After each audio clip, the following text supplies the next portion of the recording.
الحمد للہ رب العالمین والعاقبۃ للمتقین والصلاة والسلام علی اشرف الانبیاء والمرسلین وعلی آلہ الطیبین واصحابہ الطاہرین، اما بعد فاعوذ باللہ من الشیطان الرجیم، بسم اللہ الرحمن الرحیم، قل ان صلاتی ونسکی ومحیای ومماتی للہ رب العالمین۔ صدق اللہ العظیم وصدق رسولہ النبی الکریم الامین المکین الرؤوف الرحیم۔ قال اللہ تبارک و تعالی فی شان حبیبہ مخبرا وآمرا، ان اللہ وملائکتہ یصلون علی النبی یا ایہا الذین آمنوا صلوا علیہ وسلموا تسلیما۔ اللہم صلی علی سیدنا و مولانا محمد وعلی آل سیدنا و مولانا محمد وبارک وسلم وصلی علیہ صلاۃ و سلاما علیک یا رسول اللہ وعلی آلک و صحابک یا حبیب اللہ۔ تمام تعریفیں اللہ تبارک و تعالیٰ کے لیے جو خالق کائنات بھی ہے، مالک شش جہات بھی، جو احد بھی ہے، صمد بھی ہے، جس کی شان لم یلد بھی ہے ولم یولد بھی۔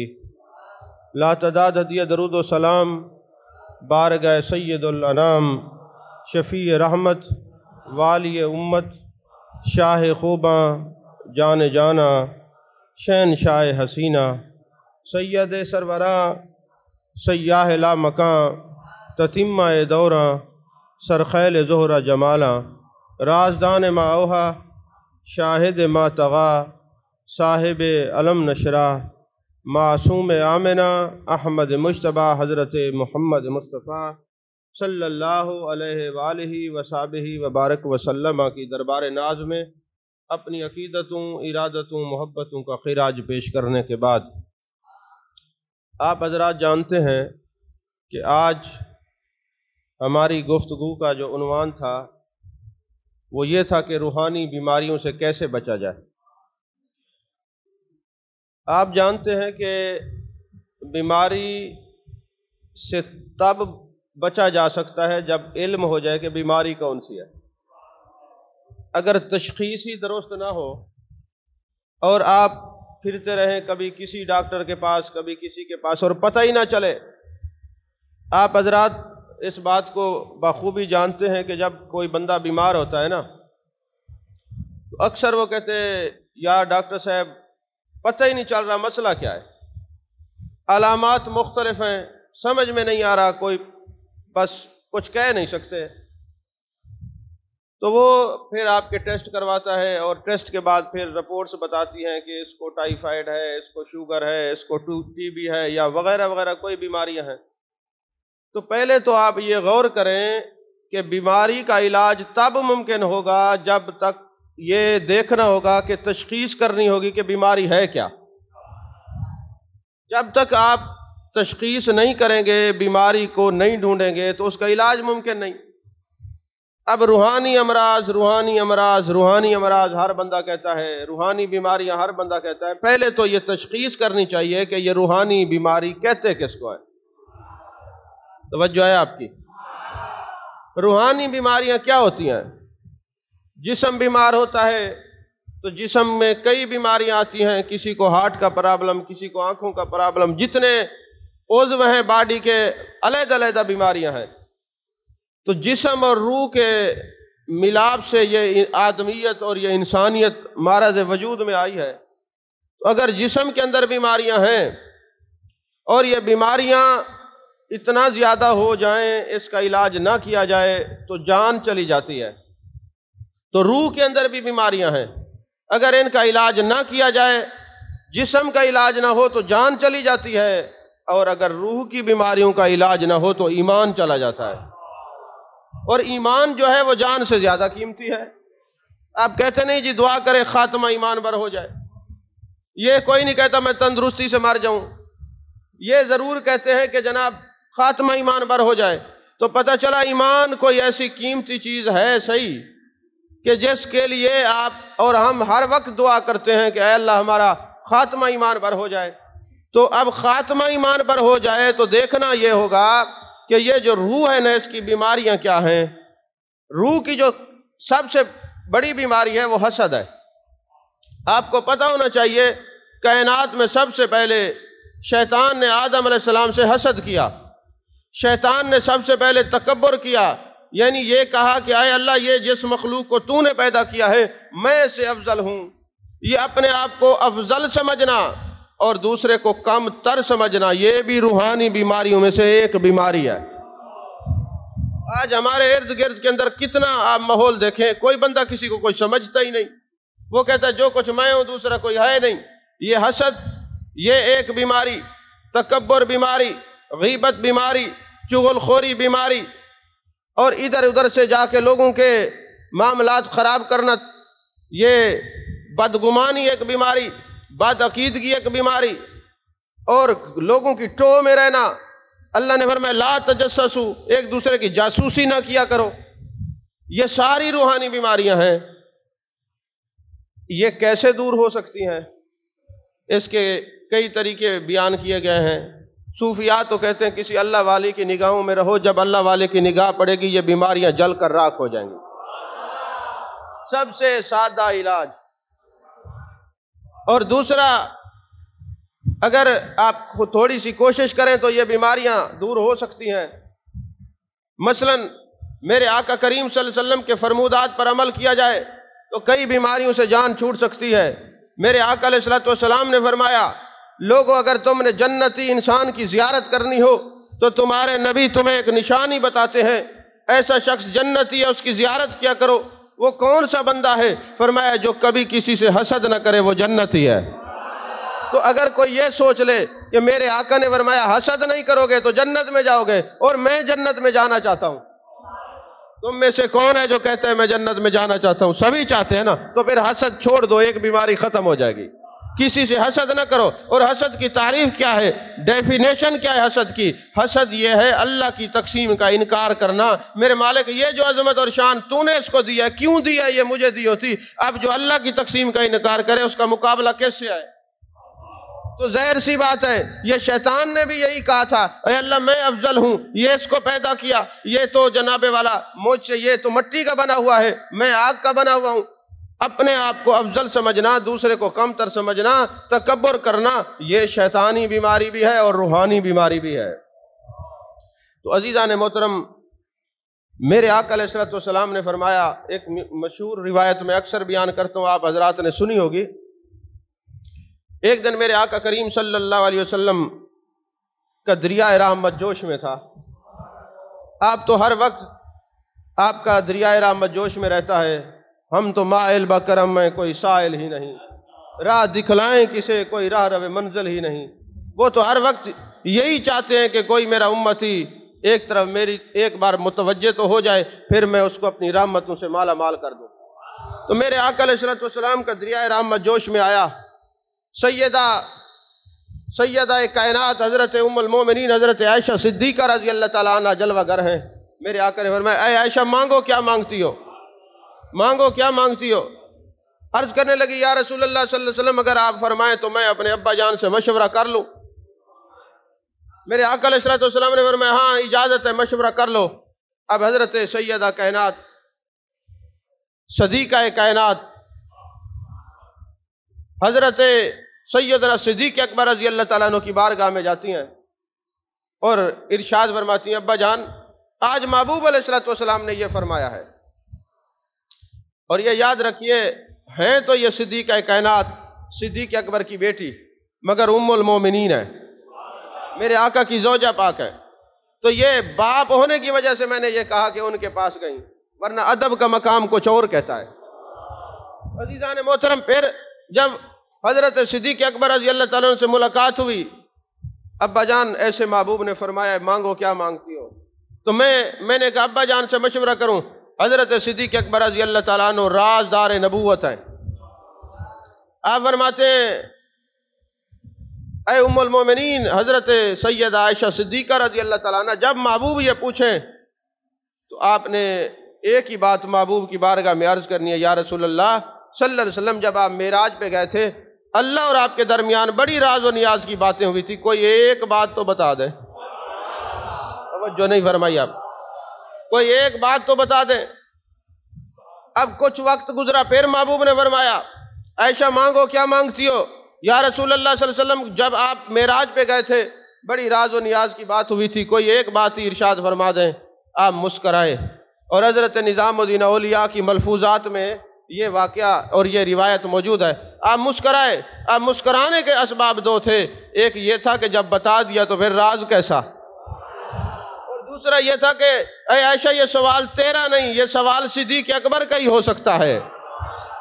یہ راز و نیاز یا اللہ کو پانے کی جستجو وہی کرتا ہے جس کو اپنے مربی سے زیادہ پیار ہوتا ہے، اپنے شیخ سے زیادہ پیار ہوتا ہے، کیونکہ صدیق اکبر اپنی مراد کے مرید نہیں تھے، وہ اپنے پیر کے سچے مرید تھے، بلکہ میں یہ کہوں وہ اپنے کامل مرشد کے کامل مرید تھے۔ تو میرے آقا کریم صلی اللہ علیہ وسلم نے جب یہ سنا تو آپ نے فرمایا اے عائشہ جب ہم معراج پہ گئے تو میرے رب نے مجھ سے کلام کیا، ان میں ایک بات یہ ہے اللہ نے فرمایا ہے کہ جو کسی کی دل آزاری نہیں کرے گا وہ جنتی ہے۔ اب آپ نے سبحان اللہ نہیں کہنی، کیونکہ ہمارا تو کام ہی دل آزاری کرنا ہے، لوگوں کے اوپر تنقید کرنا ہے، طنز کرنا ہے، چغل خوری کرنی ہے، غیبت کرنی ہے، اور جب ہماری پسند کی کوئی بات نہ ہے تو پھر خاموشی کا اظہار کرنا ہے، یہ بھی ہمارے اوپر لازم ہو جاتا ہے نا۔ ہاں جی، تو میرے آقا علیہ الصلوۃ والسلام نے جب یہ فرمایا نا کہ جو کسی کی دل آزاری نہیں کرے گا وہ جنتی ہے، اب جنتی بننے کے لیے دل آزاری چھوڑنی پڑے گی کہ کسی کی دل آزاری نہ ہو۔ تو محبوب علیہ الصلوۃ والسلام نے جب یہ فرمایا تو صدیقہ کائنات ام المومنین حضرت عائشہ صدیقہ رضی اللہ تعالیٰ عنہا حضرت صدیق اکبر کو یہ جب پیغام سناتی ہیں، بات بڑی خوشی کی تھی، آپ خوش ہوتے مگر آپ کی آنکھوں سے آنسو روا ہو گئے۔ وجہ کیا ہے؟ جو اللہ سے زیادہ ڈرنے والا ہوتا ہے اتنا قریب ہوتا ہے، جتنا قریب ہوتا ہے اتنا ڈرنے والا ہوتا ہے۔ تو جب آپ کی آنکھوں سے آنسو روا ہوئے، جیسے ہی آنسو رواں ہوتے ہیں سیدہ کائنات پوچھتی ہیں ابا جان بات بڑی خوشی کی ہے، آپ کی آنکھوں سے آنسو کیوں چھلک رہے ہیں؟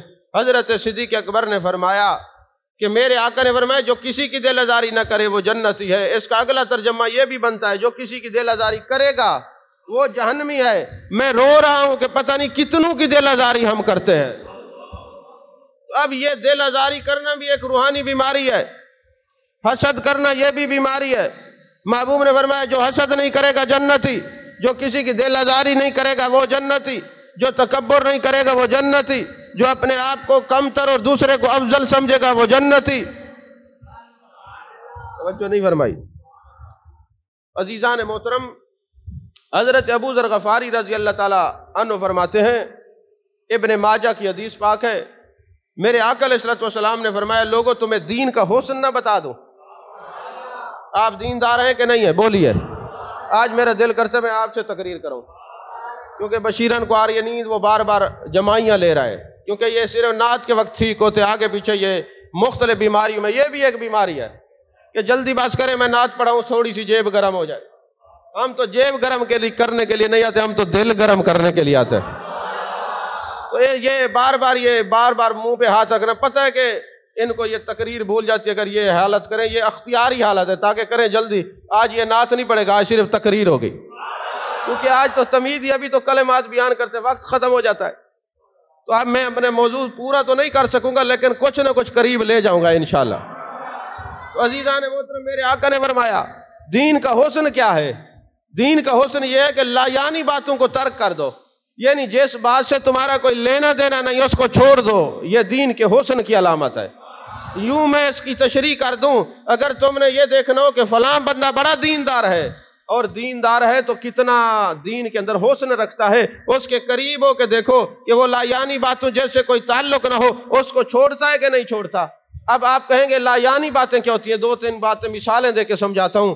ایک بات تو یہ ہے لایانی بات اس کو کہتے ہیں جیسے کوئی مقصد نہ ہو۔ مثلا ایک عالم اپنے کسی شاگرد کے گھر تشریف لے گئے تو اور بھی شاگرد اکٹھے ہو گئے، محلے میں سے ایک بندہ اٹھا، اس نے جا کے اس عالم کی زیارت کی اور کہنے لگا حضرت آپ کو پتہ ہے یہ چاول، یہ پلاؤ، یہ گوشت، یہ پکا ہوا ہے اس گھر میں۔ تو وہ جو عالم تھے اس نے کہا بھائی ہمیں کیا پکا ہوا ہے؟ تو وہ بندہ کہنے لگا انہوں نے آپ کے لیے پکایا ہے۔ تو جب انہوں نے کہا پکا ہوا ہے تو وہ کہنے لگے ہمیں کیا؟ اس نے کہا آپ کے لیے پکایا۔ فرمانے لگے پھر تمہیں کیا؟ نہیں سمجھ آئی بات؟ جس سے تمہیں کوئی سروکار نہیں، جس بات سے تمہیں مطلب نہیں، اس کو لا یعنی کہتے ہیں، اور اس کا دین حسین بن جاتا ہے جو لا یعنی باتوں کو چھوڑ دے۔ کبھی کسی جگہ پہ جائے نا، دوست میں وہ فلاں ایسا فلاں ایسا، بھائی تمہارا کیا لینا دینا ہے؟ تمہارا کیا مقصد ہے تم کسی کے بارے میں یہ بات کرو؟ اور پھر لا یعنی باتوں میں سے ایک بات یہ بھی یاد رکھیں، جو لا یعنی باتوں کو چھوڑ دے، یہ ساری لا یعنی باتیں روحانی امراض ہیں۔ جب ان کو کوئی ترک کر دیتا ہے اس کا مقام یہ ہوتا ہے، مثلا غیبت، چغلی، حسد، یہ سارے بت ہیں، یہ روحانی امراض ہیں۔ اگر کوئی اپنے دل کے اندر ان کو جگہ دے دے گا تو وہ دل پاک نہیں رہے گا، پھر جس دل میں کوئی اور ہو وہ آتا نہیں۔ ہر تمنا دل سے رخصت ہو گئی، اب تو آ جاؤ کہ خلوت ہو گئی۔ یعنی وہ آتا تب ہے جب کچھ اور نہیں ہوتا، جب کچھ اور ہو پھر نہیں آتا۔ سادہ مثال میں دیا کرتا ہوں، بیت اللہ میں 360 بت تھے، محبوب کے قدم آئے، بت نکلے، وہ عبادت گاہ بن گیا۔ اس بندے کے اندر سے یہ غیبت، چغلی، حسد کے بت نکلتے ہیں، یہ زیارت گاہ بن جاتا ہے۔ جب تک جیتا ہے لوگ زیارت کرتے ہیں، جب دنیا سے جاتے ہیں قبر کی بھی زیارت ہوتی رہتی ہے۔ تو جب تک جیتا ہے لوگ زیارت کرتے رہتے ہیں۔ تو بات یہ ہے کہ لا یعنی باتوں کو چھوڑنا دین کا حسن ہے۔ ایک منطقی کہتا ہے کہ میں بڑا بولا کرتا تھا، میرے بڑے مسائل ہوتے تھے، میں ہر ایک کو جناب اپنی باس مباحثہ کے اندر زیر بار کر لیتا تھا، لیکن ایک چھوٹی سی بچی نے میری منطق اور میرے فلسفے کو 1 منٹ میں تباہ کر کے رکھ دیا۔ کہا وجہ کیا ہے؟ کہا ایک دن چھوٹی سی بچی نا ٹرے کے اندر کوئی چیز رکھ کے اوپر کپڑا ڈال کے جا رہی تھی۔ میں بڑا فلسفی، میں بڑا منطقی، میں اس بچی کے قریب گیا، میں نے کہا بیٹے اس ٹرے کے اندر کیا لے کے جا رہی ہو؟ تو اس نے کہا اگر بتانا ہی ہوتا تو اس پہ کپڑا ڈالنے کی کیا ضرورت تھی؟ یہ جو میں نے کپڑا ڈالا ہے اسی لیے تاکہ بتانا نہ پڑے، اور تو بڑا منطقی اور فلسفی، جب ہم نے ایک چیز چھپا ہی دی ہے۔ میں نے کہا بہت کچھ ہے، آپ سمجھے نہیں ہیں، تو پھر اس کا اظہار اگر کرنا ضروری ہوتا تو پھر ہم اظہار ہی نہ کر دیتے۔ چھپانے کا مقصد یہ ہے کہ تجھے بتانا نہیں چاہتے۔ سمجھ آئیے کہ نہیں؟ یہ لا یعنی باتوں کو، میرے آقا کریم صلی اللہ علیہ وسلم کا فرمان ہے، جو جتنا لا یعنی باتوں کو چھوڑے گا اللہ کے قریب ہو جائے گا، تقوی طہارت کا پیکر بن جائے گا، اتنا وہ عبادت گزار ہوتا جائے گا، عبادت میں اس کو لذت آئے گی۔ والذین یبیتون لربہم سجدا وقیاما کا مصداق بنے گا۔ جتنا ان بیماریوں کو چھوڑے گا اتنا اللہ کے قریب ہوگا، جتنا لوگوں کی ٹوک کو چھوڑے گا رب کے قریب ہوگا، غیبت کو چھوڑے گا قریب ہوگا، حسد کو چھوڑے گا قریب ہوگا، جتنی یہ ساری چیزیں چھوڑے گا وہ قریب ہوتا جائے گا۔ اور پھر جان کائنات نے فرمایا جو لا یعنی باتوں کو چھوڑ دیتا ہے اللہ اس کے چہرے میں روب رکھ دیتا ہے، دبدبا رکھ دیتا ہے، اس کی کیفیات جدا ہوتی ہیں۔ مثلا میں ایک مثال دوں، اگر کسی کا بابا تاش کھیلتا ہو یا لوڈو کھیلتا ہو اولاد میں بیٹھ کر، تو اس بابے کا اپنی اولاد پر کتنا روب ہوگا؟ بولیے۔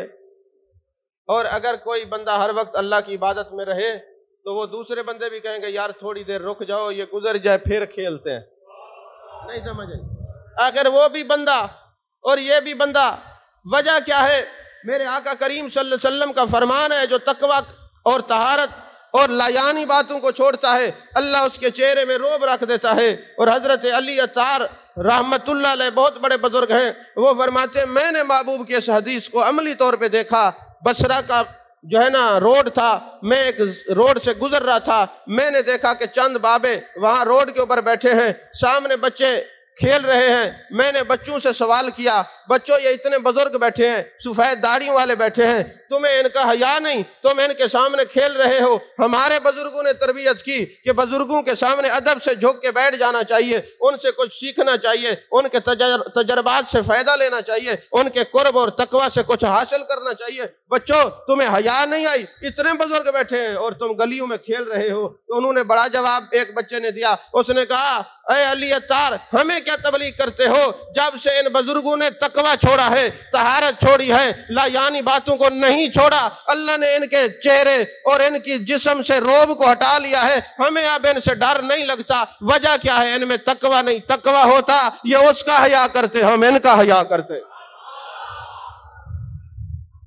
تقوی ہوتا یہ ان کا حیا کرتے، ہم ان کا حیا کرتے۔ جب انہوں نے رب کا حیا نہیں کیا، پھر ہم ان کا حیا کیسے کریں؟ عزیزان محترم، یہ یاد رکھیے، اگر آپ اللہ کا حیا کریں گے، جیسے خواجہ حسن بصری رحمۃ اللہ علیہ کے پاس ایک شخص جاتا ہے، حضور اسم اعظم بتائیں، کوئی وظیفہ کرنا چاہتا ہوں، فرمایا تو اسم صغیر بتا، اعظم ہم بتاتے ہیں۔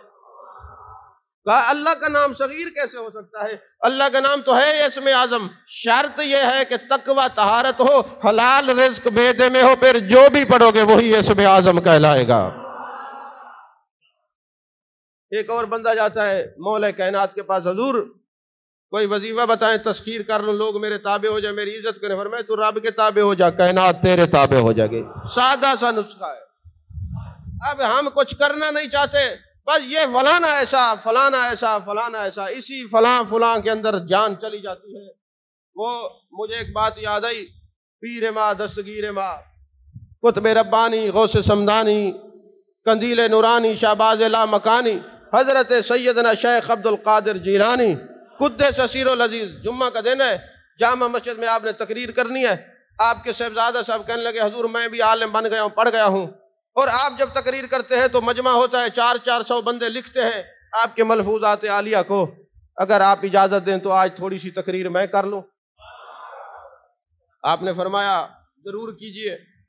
صاحبزادہ صاحب ممبر پہ جلوہ گر ہوئے، موتی بہا دیے علم کے، مگر کوئی بندہ ٹس سے مس نہیں ہوا، جیسے آپ نہیں ہوتے تو کوئی ٹس سے مس نہ ہوا۔ اب وہ جناب نیچے ممبر سے اترے، حضرت سیدنا غوث پاک رضی اللہ تعالیٰ عنہ ممبر پہ بیٹھتے ہیں، سادہ بات کرتے ہیں، لوگ کپڑے پھاڑ دیتے ہیں، ہوا کا عالم ہے۔ مجمع میں ایک عجیب کیفیت طاری ہو جاتی ہے۔ آپ فرماتے ہیں صبح ناشتے کے لیے، توجہ ہے صوفیو، بڑا تصوف تم نے پڑھ لیا، میں دیکھتا ہوں کہ کیا سمجھتے ہو۔ کہا صبح ناشتے کے لیے کچھ دودھ اور کچھ انڈے ایک تار کے اوپر لٹکا دیے تھے، بلی آئی وہ دودھ بھی پی گئی ہے اور وہ انڈے بھی توڑ کے کھا گئی۔ بس آپ کا یہ کہنا تھا، مجمع بکھر گیا، کیفیت طاری ہو گئی، کپڑے لوگوں نے پھاڑ دیے، عجیب عالم تھا۔ تو جب جمعہ کا وہ اجتماع ختم ہوا تو صاحبزادہ نے ہاتھ جوڑ کے عرض کی، ابا جی میں نے بڑے بڑے موتی باہے علم کے، کسی کو کچھ نہیں ہوا، آپ نے ایک سادہ سی بات کی ہے اور لوگ تڑپ گئے، بے چین ہو گئے۔ فرمایا تمہیں نہیں پتا، جب عالم بولتا ہے بظاہر الفاظ سادہ ہوتے ہیں، حقیقت میں کچھ اور ہوتا ہے۔ ہم نے یہ سوچا تیری جو نظر تھی تیرے علم پر تھی، میری نظر لوگوں کے دلوں پر تھی۔ میں یہ سمجھانا چاہتا تھا، لوگوں تم نے کل کے لیے بہت کچھ بچا کے رکھا ہے، تم نے یہی کہا کہ ہم ابھی زندہ رہیں گے، تمہیں نہیں پتا، تم نے مال و متاع ذخیرہ کر لیا، وہ وقت قریب ہے جب عزرائیل آئے گا تیری روح قبض کر جائے گا، تجھے پتہ ہی نہیں ہوگا، اس وقت ہاتھ ملنے کے سوا کچھ نہیں ہوگا۔ فرماتے میں نے دل میں یہ سوچا تھا کہ ان کو معرفت کا یہ راستہ دکھاؤں، تیری توجہ علم پر تھی، ہماری توجہ ان کے دل پر تھی۔ توجہات بدل جاتی ہیں۔ اب دیکھیں نا، اکثر آپ نے دیکھا ہے کہ لوگ بڑی تقریروں میں زور لگاتے ہیں، بڑی سور لگاتے ہیں، اور ہم سور بھی نہیں لگاتے۔ یہ نہیں ہے کہ ہماری سور نہیں ہے، سور ہے، لیکن ہم یہ چاہتے ہیں، وہ سور اس لیے لگاتے ہیں کہ یہ بائیں طرف دل ہے اور دل کے اوپر ایک جیب ہے۔ وہ کہتے ہیں ہم یہ سور لگائیں گے تو جیب سے کچھ نکلے گا، ہم کہتے ہیں ہم بغیر سور کے اس کی بات کریں گے، دل میں کچھ اترے گا۔ توجہ ہے کہ نہیں ہے؟ یہ میں کسی پہ تنقید نہیں کر رہا، معذرت کے ساتھ، اگر کوئی سمجھ لے تو اس کی اپنی مرضی ہے، میں نہیں تنقید کر رہا۔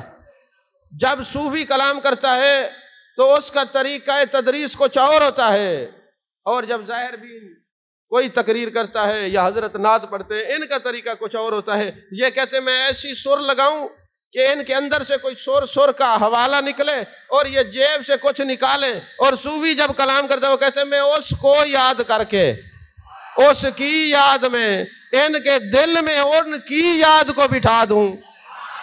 فاصلہ سب کا ادھر ہی ہے، توجہ سب کی ادھر ہی ہے، کسی کی جیب میں ہے، کسی کی دل میں ہے۔ جب تیری بات کان پڑتی ہے، تنے بے جاں میں جان پڑتی ہے، فاصلہ تیرے در تک ہے صرف اتنا کہ پوری زندگی درمیان پڑتی ہے۔ جو ہے کہ نہیں ہے؟ اب یہ تو علیحدہ بات ہے، کوئی قائد اعظم کے لیے تقریر کرتا ہے، کوئی رسول اعظم کے لیے تقریر کرتا ہے۔ تقریریں کرنے والے سب ایک جیسے نہیں ہیں، تو جب تقریر کرنے والے ایک جیسے نہیں تو سننے والے بھی ایک جیسے نہیں ہیں۔ مجھے ایک عالم سے بتا رہے تھے کہ آپ کے اس علاقے میں جب ہم تقریر کرنے کے لیے آتے بڑی پریشانی ہوتی ہے ہمیں۔ میں نے کہا جی وہ کیسے؟ کہتے جی میلاد النبی کے جلسے میں، ربیع الاول میں گھر گھر میں تقریر ہے، اور پھر آگے پیچھے ہر وقت تقریر ہے، پھر چینلوں میں تقریر ہے۔ کہتے یہ اتنے آپ کے جو سننے والے ہیں، جب بھی ہم کوئی بات کریں وہ سر ہلاتے ہیں، ہمیں بڑی شرمندگی ہوتی ہے، ہم ابھی مطالعہ کر کے ان کو پہلے پتہ ہے، یعنی اتنی تقریریں انہوں نے سن رکھی ہے۔ تو یہ اللہ کا کرم نہیں تو اور کیا ہے؟ عزیزان محترم، اب یہ تقوی طہارت والوں کی دو چار باتیں عرض کر کے گفتگو ختم کر رہا ہوں۔ ٹائم بھی میرے خیال میں ابھی 5 منٹ ہے، پریشان نہ ہو۔ ایک بزرگ ہے جن کا نام ہے ابو صالح حمدون۔ دو چار باتیں مختصر۔ ابو صالح حمدون بہت بڑے اللہ کے ولی ہیں، تصوف کے اندر بالخصوص رسالہ کشیریہ کے اندر ان کا بڑا ذکر ہے۔ تو داتا صاحب نے بھی آپ کا ذکر کیا، دوسرے بزرگوں نے بھی کیا ہے۔ ان کا ایک دوست فوت ہو رہا تھا، یعنی نزاک عالم طاری تھا۔ ادھر ادھر نہ دیکھیے، مجھے دیکھیے، بندے آپ نے بڑے دیکھ لیے، تقریر بھی سنا کرے کبھی۔ تو نزاک عالم طاری تھا۔ اب یہ ابو صالح حمدون اپنے دوست کے پاس بیٹھے، روح قبض ہو رہی ہے، نزاک عالم طاری ہے اور ساتھ دیا جل رہا ہے۔ اتنے میں جیسے ہی نزاک عالم ختم ہوا، روح نکلی، تو ابو صالح حمدون نے وہ دیا بجھا دیا۔ لوگوں نے پوچھا حضور والا یہ دیا کیوں بجھایا ہے آپ نے؟ فرمایا اب اس کی روح جب تک اس کے اندر تھی، اس تیل کا اور دیے کا مالک یہ تھا، جیسے اس کی روح نکلی ہے اب اس کے وارث ورثاء نابالغ بچے ہیں، اور نابالغ بچوں کی کمائی سے فائدہ لینا حرام ہے۔ اب آپ اس بات کو نہیں سمجھیں گے، نہ آپ کو سمجھ آئے گی۔ کاش ہمارے علماء، ہمارے سیدی صاحب قبلہ تو کئی بار اس پر گفتگو کر چکے ہیں، میں اس کا گواہ ہوں، دوسروں کی بات کر رہا ہوں۔ اب ذرا میں جہاں آپ کو لے کے جانا چاہتا ہوں اس طرف ذرا آئیے۔ اب ہوا یہ ہے کہ وہ جناب والا بندہ جو فوت ہو رہا ہے، اس کا جو کچھ وراثت ہے، جب وہ فوت ہو گیا اس کا مالک کون ہے؟ بولیے، بچے ہیں نا، ورثاء ہیں۔ اب ورثاء ہیں نابالغ، اور نابالغ بچوں کے ہاتھ سے کچھ لینا حرام ہے، نابالغ بچوں کی کمائی سے کچھ کھانا حرام ہے۔ ہمارے تو فقہا نے یہاں تک کہا ہے کہ اگر مدرسے میں بچہ نابالغ پڑھتا ہو، استاد اس سے پانی بھی نہ منگائے۔ یہ میں تقوی کی بات کر رہا ہوں، کوئی ناراض ہوتے تو ہو جائے، بات سیدھی ہے جی۔ اس سے نابالغ بچے سے پانی نہ منگائے، کیونکہ نابالغ نے جب پانی بھرا وہ اس کی ملکیت ہے، اور نابالغ کی وراثت سے کچھ کھانا وہ حرام ہے، حلال نہیں ہے۔ اچھا، یہ آپ لوگ کیا کرتے ہیں؟ چھوٹے سے چھوٹے بچوں کو پیسے دے دیا، جاؤ جی علامہ صاحب تقریر کر رہے ہیں، ویلیں دے کے آؤ، نعت خواں، یہ بھی جائز نہیں ہے۔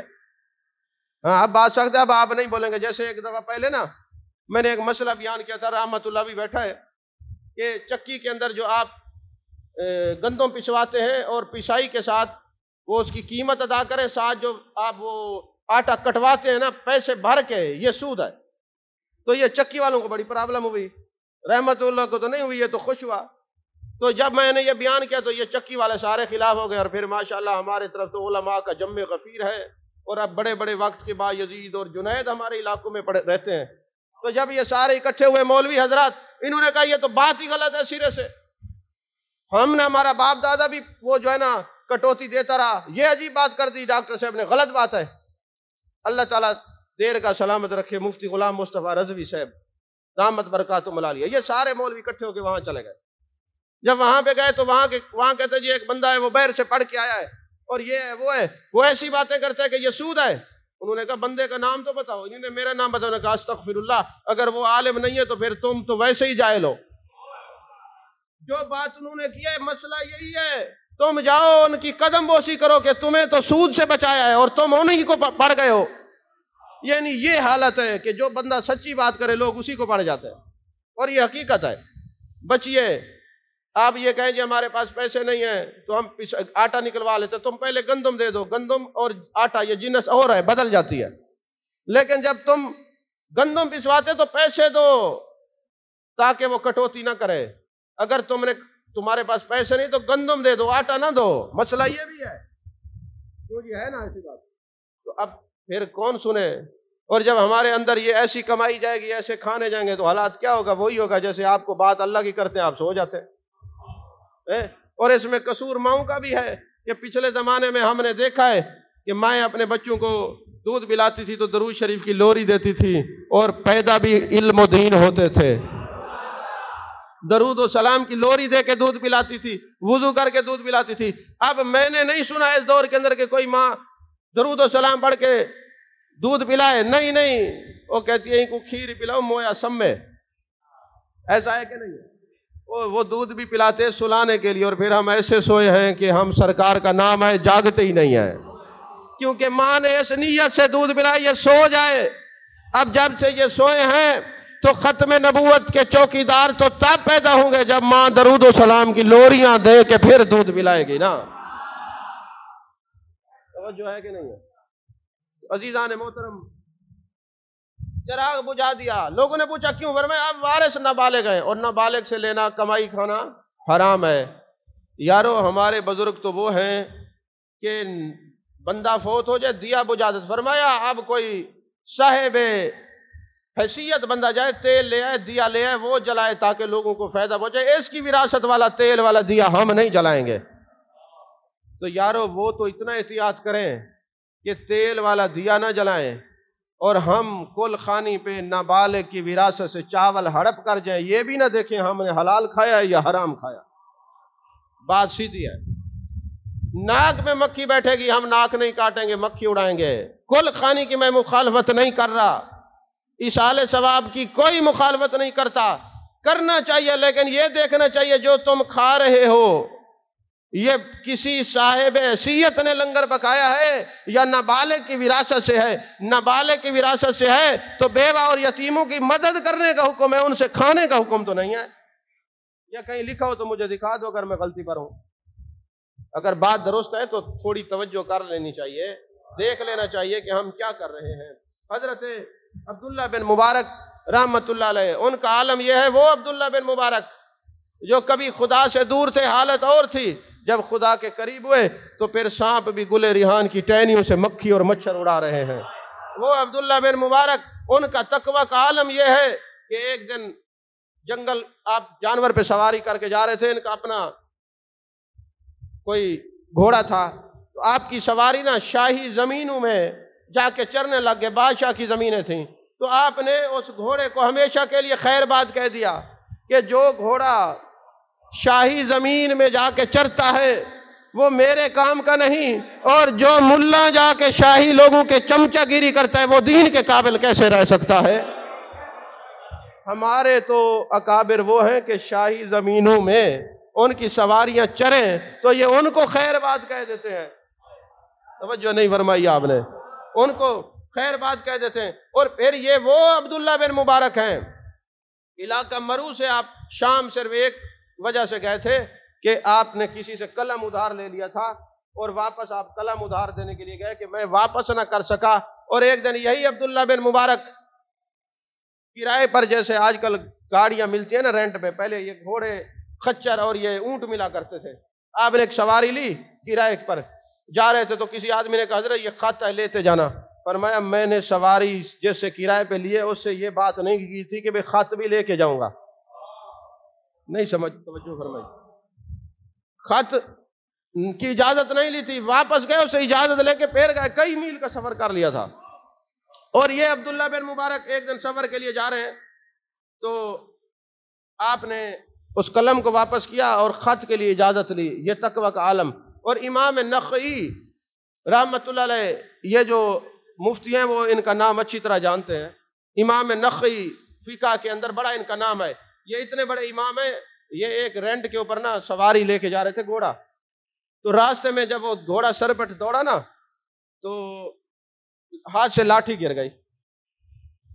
اب آپ کے ہاتھ سے لاٹھی گر جائے، آپ موٹر سائیکل پہ جا رہے ہیں تو آپ کیا کرتے ہیں؟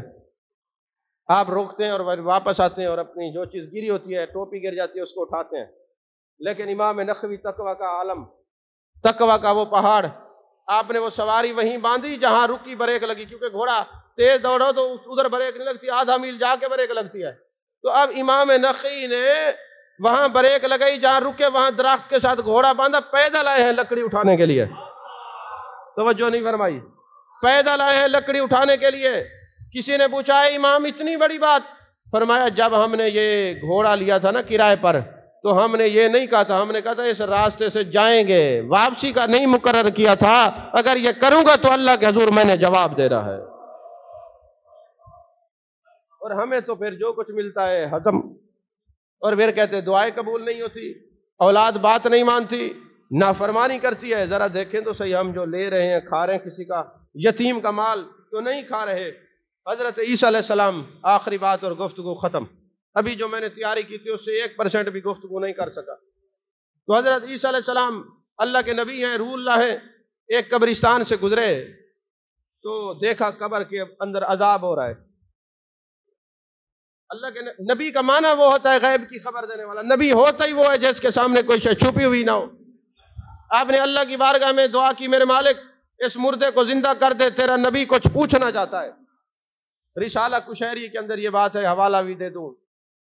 تو اللہ نے وہ حجاب اٹھا دیے، وہ مردہ قبر سے زندہ ہو گیا۔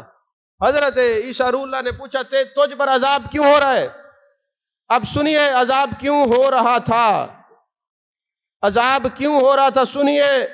بات یہ ہے، حضرت عیسیٰ علیہ السلام نے جب مردے کو زندہ کیا، اس سے سوال کیا کہ تجھ پر عذاب کیوں ہو رہا ہے؟ اس نے کہا مجھ پر عذاب اس لیے ہو رہا ہے، میں لوگوں کا سامان ایک جگہ سے دوسری جگہ پہنچاتا تھا، جیسے آج کل آپ کے لوڈنگ ان لوڈنگ والے رکشے چلتے ہیں، مثال دے دوں تو یہ ایک کا سامان دوسری جگہ منتقل کرتے ہیں، پہنچاتے رہتے ہیں نا سواری پہ یا ڈالے پہ۔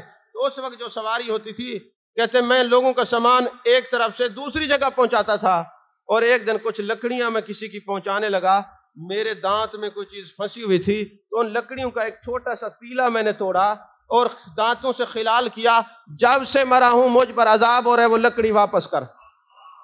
توجہ نہیں ہے، آپ تو شتیر پچا جائیں تو تمہیں اثر نہیں ہے، تو قبر میں جائیں گے تو پتہ چلے گا۔ زمینیں پچا لیں، بہن بھائیوں کا حق نہ دیں، وہ کھا جائیں اور پھر کہیں ہم بڑے دیندار۔ یاد رکھو اگر ایک دن کا خلال کے لیے کوئی توڑ لے مالک کی اجازت کے بغیر تو عذاب قبر ہوتا ہے۔ تو جو سب کچھ ہی ہضم کر جائے وہ پھر کہے میں جاؤں تو سیدھا جنت میں جاؤں، جنت کی ٹکٹ میرے ہاتھ میں ہو۔ یاد رکھو جنت ایسے نہیں ملتی جب تک کسی کا حق دبایا ہے اس کو واپس کر کے دنیا سے نہیں جائیں گے۔ اللہ تعالی ہم سب کو دین متین کی سمجھ عطا فرمائے، جو ضروری باتیں ہیں دین کے لیے ان پر ہمیں کار بند رکھے، جو لا یعنی باتیں ان کو چھوڑنے کی توفیق عطا فرمائے۔ آمین وآخر دعوانا الحمدللہ۔